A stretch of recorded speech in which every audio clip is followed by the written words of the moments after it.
Hi. My name is Josh 안녕하세요. 저는 조시 슈월츠입니다. 차트비트에서 데이터 총괄을 맡고 있습니다. 제가 본격적인 주제를 말씀을 드리기 전에 이 자리에 서게 되어 정말 기쁘게 생각한다는 말씀을 드리겠습니다. 한국에 처음으로 방문하는 것이거든요. 그래서 저를 초청해 주신 여러분들께 진심으로 감사드립니다. 차트비트에 대해서 잘 모르실 수 있을 것 같은데요. 저희는 이 언론사들을 대상으로 하는 정보 제공 업체입니다. 전 세계적으로 5만 개 정도의 사이트를 저희가 봅니다. CNN과 뉴욕타임즈, 워싱턴 포스트와 같은 이런 글로벌한 언론사들뿐만이 아니라 이 현지의 그 각 국가별 언론사들도 저희가 다 커버를 하고 있습니다.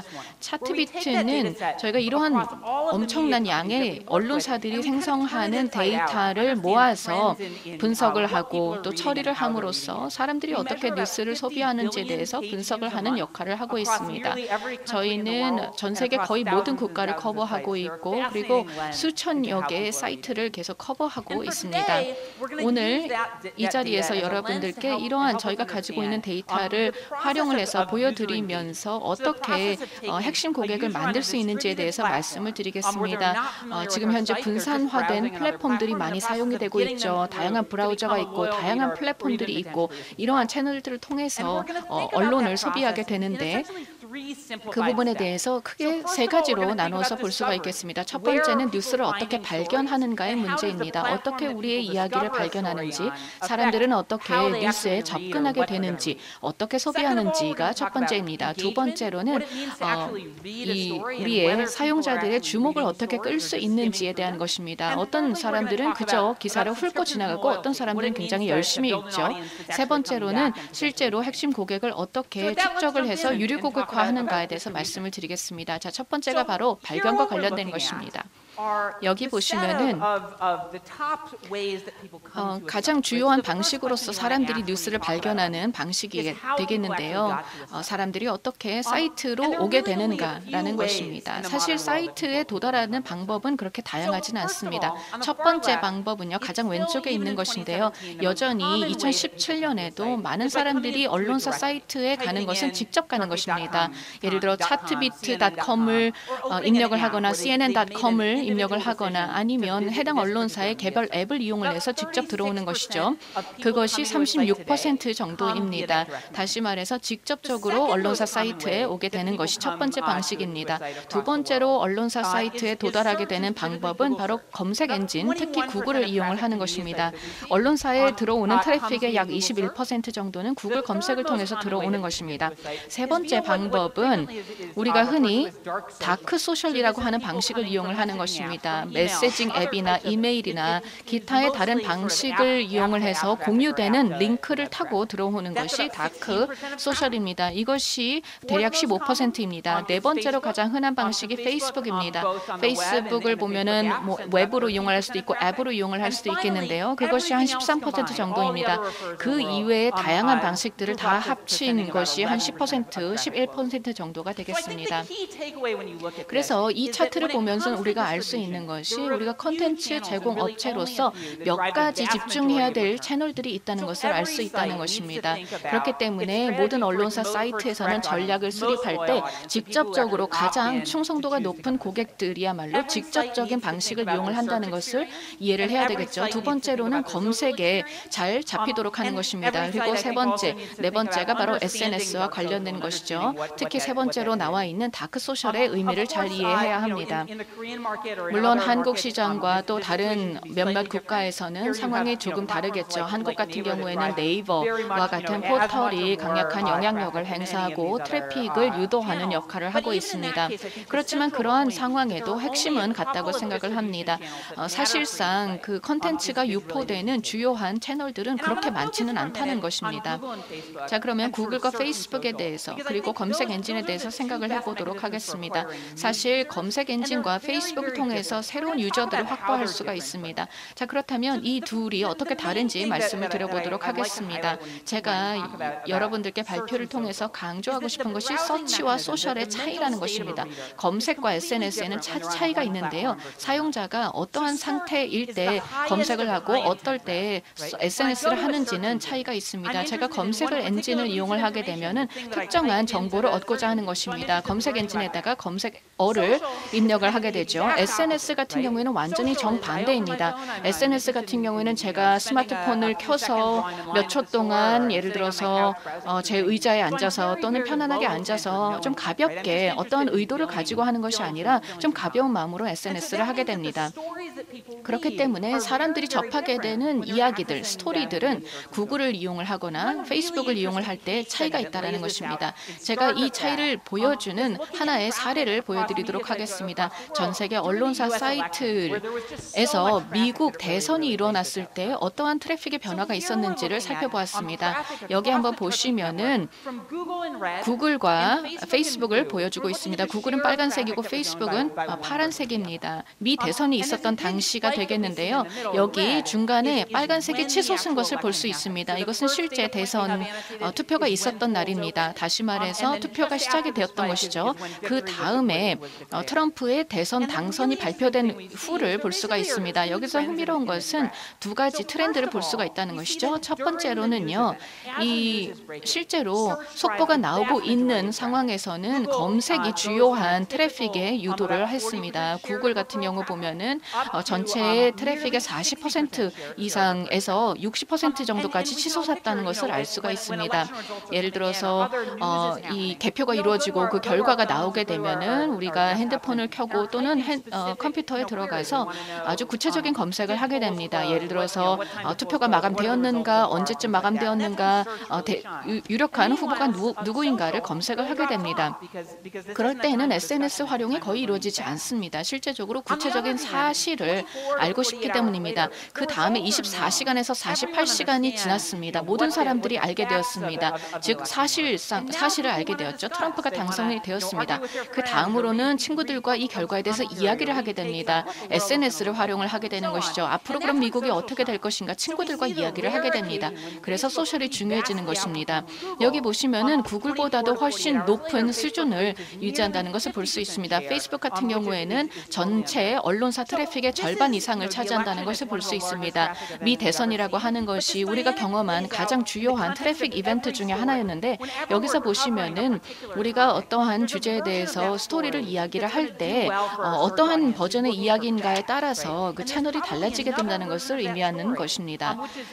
다시 말해서 어떤 팩트를 확인하는 때에는 검색 엔진이 사용이 되고 그 이후에 의견을 공유하는 때에는 SNS를 사용을 하게 된다는 것이죠. 다시 말해서 스토리가 어떤 성격을 가지고 있는가에 따라서 어떤 채널을 활용할 것인지가 달라지게 될 것입니다. 그러한 어떤 배포에 대해서 말씀을 드렸고요. 실제로 고객들의 관심을 끌 수 있는, 주목을 끌 수 있는 방법에 대해서 말씀을 드려보도록 하겠습니다. 첫 번째로 말씀을 드리고 싶은 것은 사람들이 뉴스를 소비하게 될 때 사실상 별로 읽지 않습니다. 뉴스 페이지에 도달하게 되었을 때 약 45% 정도는 한 15초 정도 그 이하의 체류 시간만을 보이고 있습니다. 그냥 훑어보는 것이죠. 맨 위에는 사진을 슬쩍 살펴본다던가 하는 정도입니다. 실제로 그 기사를 진지하게 읽는 사람들은 그렇게 많지 않습니다. 많은 사람들이 그러면 이렇게 이야기를 하겠죠. 오늘날 너무나 많은 것들이 사람들의 관심을 끌고 있는 시대이기 때문에 어쩔 수 없다라고 이야기를 할 수도 있겠습니다. 실제로 기사를 읽을 시간조차 없다라고 이야기를 하겠죠. 그런데 저널리즘의 입장에서 본다면, 언론사의 입장에서 본다면 우리가 주목을 해보아야 할 것이 있습니다. 사실 기사를 찬찬히 읽어보는 사람들의 경우에는 대충 훑어보는 사람보다 그 기사의 내용을 더 잘 기억을 하고 그리고 이후에 그 언론사의 사이트로 재방문할 확률이 높다라는 연구 결과에 주목을 해보아야 할 것입니다. 그리고 좀 더 찬찬히 기사를 읽어본 사람들은 이 언론사의 방문 횟수가 계속 늘어나게 될 것이죠. 다시 말해서 처음 기사를 접했을 때 제대로 읽어볼 수 있도록 만든다면 이러한 사람들은 언론사 사이트에 계속 방문을 하게 될 것입니다. 그리고 이것은 수익화하고도 연결됩니다. 다시 말해서 기사를 다 읽기 위해서 스크롤링을 다 아래쪽까지 광고까지 하는 경우에는 실제로 광고에 노출될 확률이 높기 때문에 수익화하고도 연결이 되는 것입니다.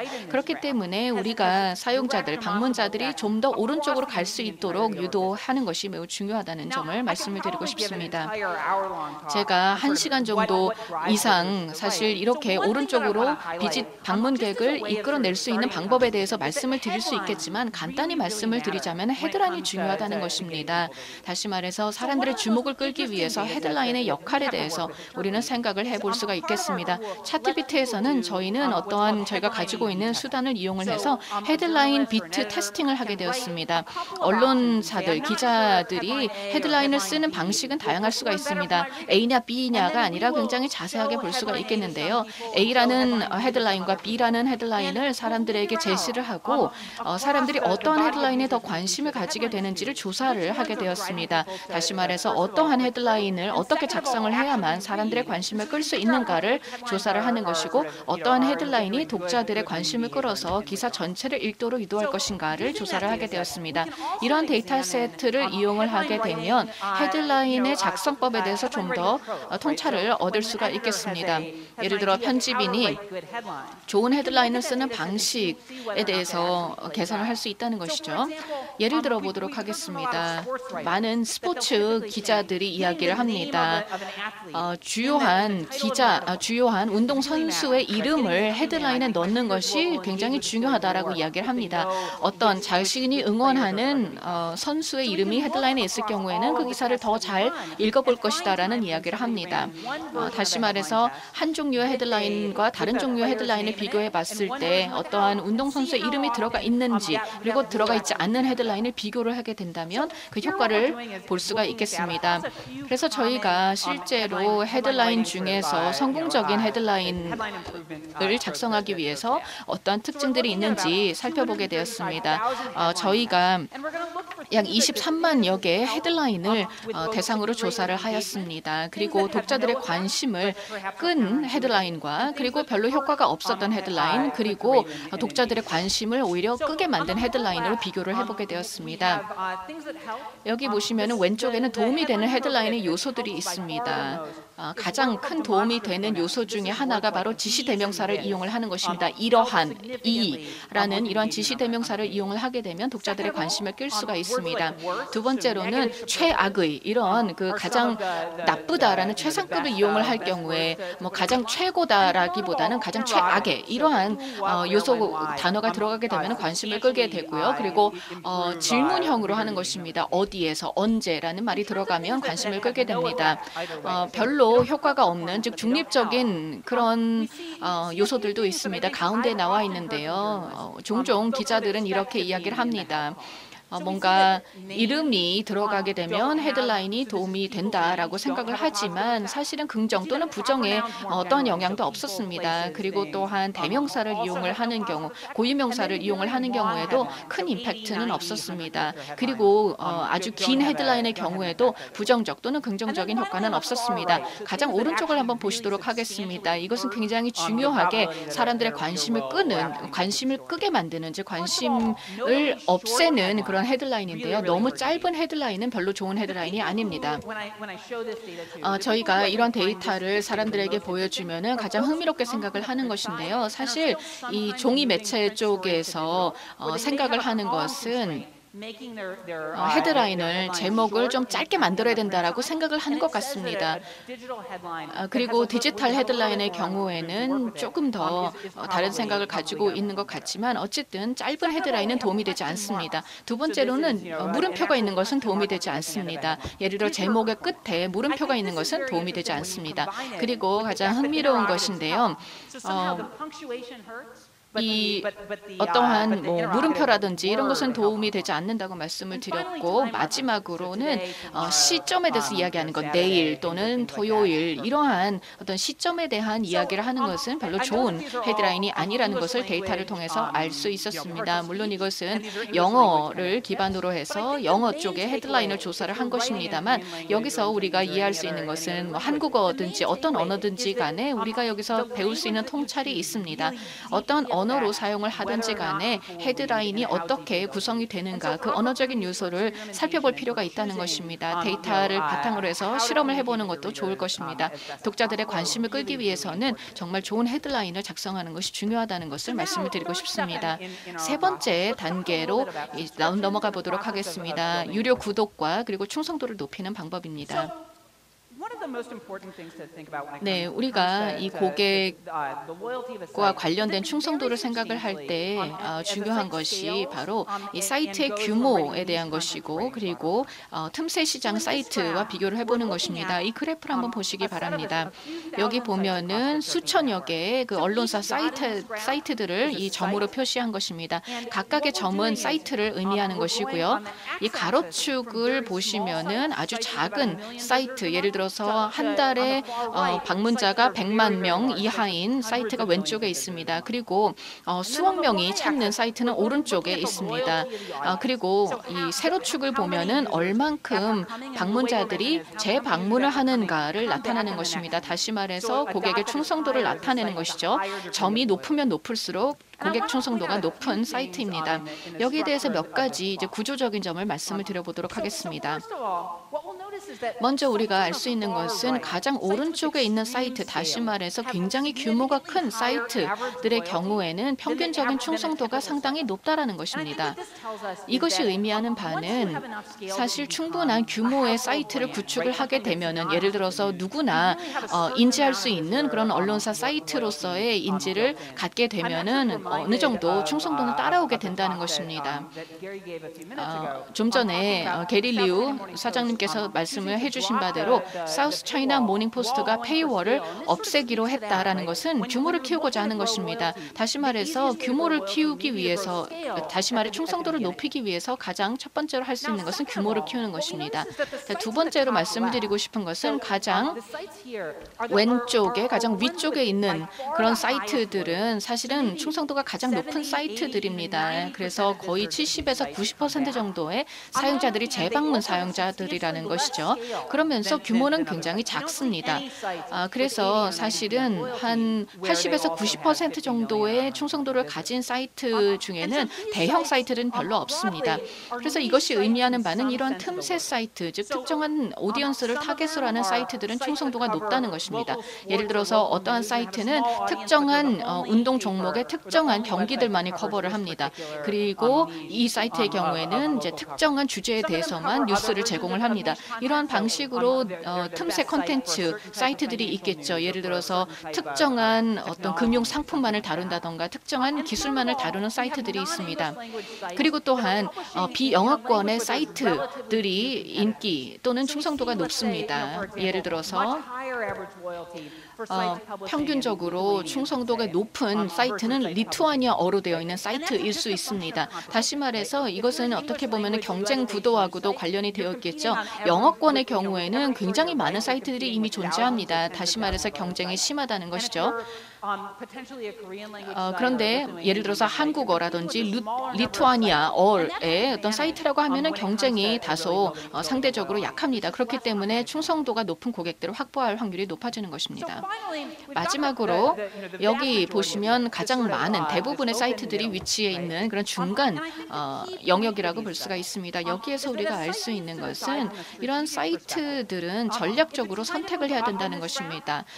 충성도를 높이려고 한다면 또는 충성도를 높일 것인가 아니면 규모를 키울 것인가 이런 이제 고민을 하게 되겠죠. 다시 말해 사이트의 덩치를 키울 것인가 아니면 틈새 타겟을 공략해서 충성도를 높일 것인가의 전략적인 선택을 해야 할 것입니다.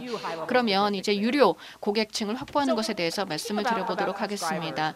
이 유료 고객에 대해서 생각을 할 때는요. 우리가 지금 존재하는 대부분의 언론사들의 페이월 모델을 살펴보면 크게 두 가지로 볼 수 있습니다.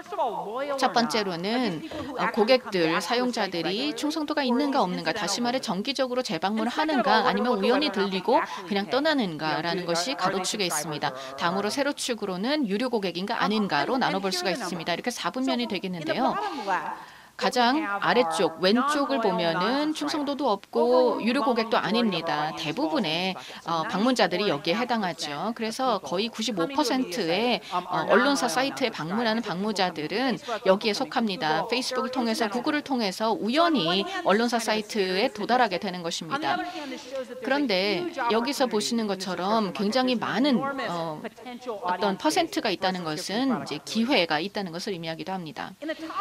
가장 오른쪽 위쪽에 보시면은 충성도가 있으면서도 유료 구독을 하는 사람들입니다. 이것이 가장 작은 비중을 차지하고 있죠. 전체 100% 중에서 0.8%밖에 되지 않습니다. 이들은 충성도가 높고 그리고 실제로 돈을 지불하고 있는 사람들입니다. 이 사람들이야말로 사실은 우리에게 가장 우량한 고객층이 되겠습니다. 다음으로 두 가지 흥미로운 사분면들이 있습니다. 오른쪽 아래에 보면은 2.6%의 고객들은 꽤 충성도가 있는 사용자들입니다. 그래서 정기적으로 방문을 하지만 유료 고객들은 아닙니다. 이들의 경우에는 사실은 상품에 문제가 있을 수도 있습니다. 이 사람들이 충분히 우리 사이트에 방문을 하기 때문에 유료 가입을 할 수도 있을 것 같은데 가입하지 않고 있는 이유가 무엇인지 파악을 하게 된다면 수익을 높일 수 있는 그런 기회를 찾을 수 있을 것이라고 생각이 됩니다. 그리고 마지막으로 왼쪽 위쪽에 보시면은 우리가 종종 간과하고 있는 층이 되겠는데요. 여기는 바로 이탈 위험이 있다는 것입니다. 2.1%의 방문자들은 구독자들이기는 하지만 즉 돈을 내고는 있지만 충분히 사이트에 정기적으로 방문하지 않다는 것이죠. 그렇게 된다면 구독을 취소할 수 있습니다. 이탈이 될 수가 있겠죠. 그런데 사실 우리가 이탈을 막는 것만으로도 수익을 방어할 수가 있습니다. 그렇기 때문에 바로 이 사분면이야말로 우리가 더 집중을 하고 또 관리를 하기 위해 노력을 해야 될 것입니다. 사실은 이러한 유료 고객들이 다시금 충성도를 높일 수 있도록 노력을 하는 것이 중요하겠습니다. 자, 그래서 정리를 해보도록 하겠습니다. 크게 세 가지로 요약을 해볼 수가 있겠습니다. 첫 번째로는 뉴스를 어떻게 발견하는가에 대한 것이었죠. 구글이나 페이스북과 같은 검색과 SNS를 통해서 사용자들은 뉴스를 발견을 하게 됩니다. 두 번째로는 사용자들의 주목을 끌도록 하는 것이죠. 컨텐츠를 정말 잘 설계하고 또 잘 작성을 함으로써 관심을 끌도록 하는 것이 중요합니다. 세 번째로는 유료 구독자들과 그리고 고객 충성도에 대한 것입니다. 사이트의 규모를 키우거나 또는 틈새 사이트가 되도록 노력을 할 수 있습니다. 그리고 지금 현재 충성도가 높지만 무료로 구독하고 있는 사람들이라던가 아니면 유료로 구독을 하고 있지만 충성도가 낮은 고객들을 대상으로 해서 기회를 확보할 수 있을 것입니다. 네, 이것으로 제 발표를 마치도록 하겠습니다. 네, 감사합니다.